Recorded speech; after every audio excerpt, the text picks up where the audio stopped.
brachial artery as well as the radial artery. Do that on both sides.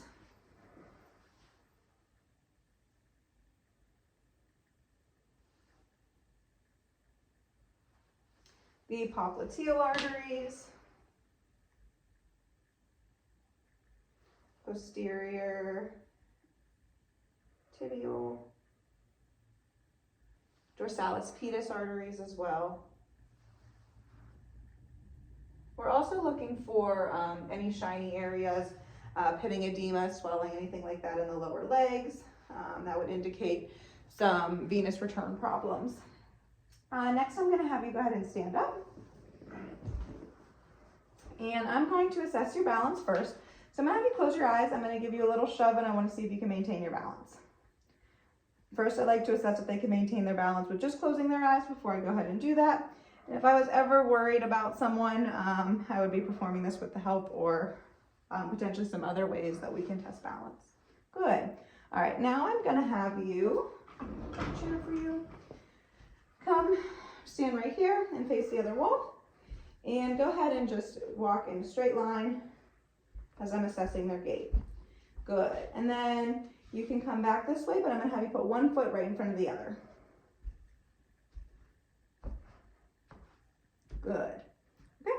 Then if you want to go ahead and move back here and face the camera for me. So next I'm going to have you take your fingertips and I just need you to do fingertip to nose, fingertip to nose, fingertip to nose. Good. Okay. So we're going to move on to the musculoskeletal, looking for passive and active range of motion, as well as the strength against resistance. So for your fingers, can you go ahead and spread them apart and close them and put them up and put them down? And for your wrists, I'm going to have you go in and out and up and down. Can you go ahead and squeeze my fingers for me? Good. Can you push up against my hands? And just with the strength of your wrists. Good. And push down. Good. Okay. Next, we'll be assessing the elbows. I am going to go ahead and palpate both the elbow as well as the joints of the hands. Let the patient turn this way. We can check to see if there's any evidence of carpal tunnel, any pain or tingling when I do that. Go ahead and put your fingers straight up. And can you press against resistance? Perfect. Same thing on this hand. Going to go ahead and do an inspection. You may see some in large joints if they have any type of rheumatoid. And flip that over. Any pain or tingling? Go ahead and put your thumb up and press against. Good. Okay. Next, I'm going to have you go ahead with your arms out. I want you to go out to your sides and back in and flip and flip. Good. Can you push up against my hands? Good. And push down? Good. Okay. Next, we're going to go ahead and move on to the shoulders. So I'm going to have you go both all the way up from the sides. All right. And you bring it back down and all the way up from the front. Good. Can you put both your hands behind your head and both your hands behind your back? Good. Okay. And go ahead and push up on my hands. And same thing, push down. Good. All right. We'll also go ahead and kind of palpate those, which we did earlier in our inspection, making sure everything was symmetrical. All right. Next, we're going to go ahead and do the range of motion of the neck. So if you can go ahead and put your chin to your chest and up all the way to the sky and look to your left and look to your right. Right ear to right shoulder, left ear to left shoulder. Good. Can you put your chin to your chest against resistance and head to the ceiling? Good. Same thing. Can you look to your left, look to your right, ear to your left? Well, all right. Oh, ear to your right and ear to your left. Good. Okay. I am going to have the patient turn and face this way. I am assessing and palpating his spine, looking for any bulges or asymmetry, which again, we got a pretty good look at this throughout the assessment already. Go ahead and touch your toes for me. And here we are just looking to make sure that there's no scoliosis present, that the spine is midline and it goes straight up and down. Okay, you can go ahead and lean back up. So I'm going to have you go ahead and rotate your hips this way and to the right And can you lean back a little bit for me? Should be about a 30-degree angle. Good. And I did want you to go forward already, so that's perfect. We are going to move on to the hips, knees, and ankles. So if you want to go ahead and lay back down for me. You want me to lay down? Yep. All right. And as far as the hips go, we'll go straight up and straight down and out to the side and in. And go ahead and kind of cross that over your other leg for me. Perfect. Go ahead and do those same motions without me helping. Same leg? Yep. Perfect. Can you push out against resistance? That way. Good. And in. Oh. There you go. Perfect. And same thing with the other leg. We'll go straight up and down and out to the side and into the side. Perfect. Go ahead and do it with passive range of motion or active range of motion.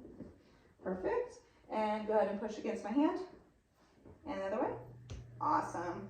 All right, we did kind of already get to look at some of the knee, but I am going to have him go ahead and up, and we are also going to do inward and outward with the knee. And go ahead and do it yourself for me. Perfect. And same thing on this leg. Go ahead and straighten this one. Inward and outward, and go ahead and do it yourself. Perfect. Last thing that we're going to do on the feet is I'm going to have him push against my hands for resistance and pull. Good. And go ahead and just give me a nice big round circle. Awesome. Okay, and you can go ahead and... Okay. So next we are going to go ahead and assess the reflexes. So I'm just going to do it one-sided to show you guys versus both. But we're going to start with the bicep reflex. So having the patient rest like this, I will have him flex first so I can find it, and then you can relax. And we are just going to straight that.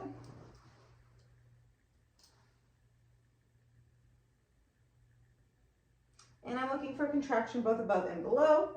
And we're going to do the tricep reflex as well. Go ahead and flex for me for a moment. Okay, great. And I'm going to be looking for his arm. I'll be making it so he has no weight on it, so I'll be holding it. And I'm looking for the arm to kind of swing out that way. Perfect.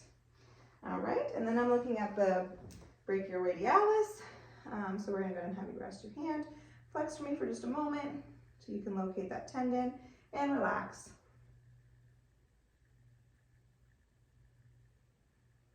And you are looking for a little bit of flexion in the hand there as well. And then lastly, we're going to check the patellar. So the patient is going to rest with the legs dangling, and we're just going to strike right there and watch for his foot to kind of bounce out towards us. And that is going to be the deep tendon reflexes. Okay, so we are going to assess the superficial reflexes. That would include the abdominal reflexes, the plantar reflex, and then we're also going to check for ankle clonus as well. So for the plantar reflex, I'm going to have the patient's plantar part of their foot here, and just I'm using the back of my reflex hammer. And as I take this up and around, I should see his toes kind of do a little bit of a wiggle. And they'll want to kind of curl in. I'm going to do it to this one as well. Okay, and those reflexes are positive. For ankle clonus, I don't really have a table that is tall enough for him to dangle his feet. So actually what we can kind of do, why don't you just kind of stick this pillow under your knees? And just for demonstration purposes, with ankle clonus, what we would do is go ahead and I'm going to actively flex the foot, or passively for him flex the foot. And as I release that, I should see the ankle just go ahead and drop back down, which is happening, and that's going to be a negative finding. A positive finding would be if I do that, and as I come down, you get some bumps in their foot that kind of go like this. That would be a positive ankle clonus, and that is an abnormal finding. And then lastly, for the abdominal reflexes, go ahead and lay flat for me. And the abdominal reflexes, I'm going to start again with the back of my reflex hammer. And I'm just going to move it in a position towards the umbilicus from the epigastric area, one from the right upper quadrant laterally, and then from the iliac area as well. And what I'm looking for is the muscles to contract as I move it towards the umbilicus.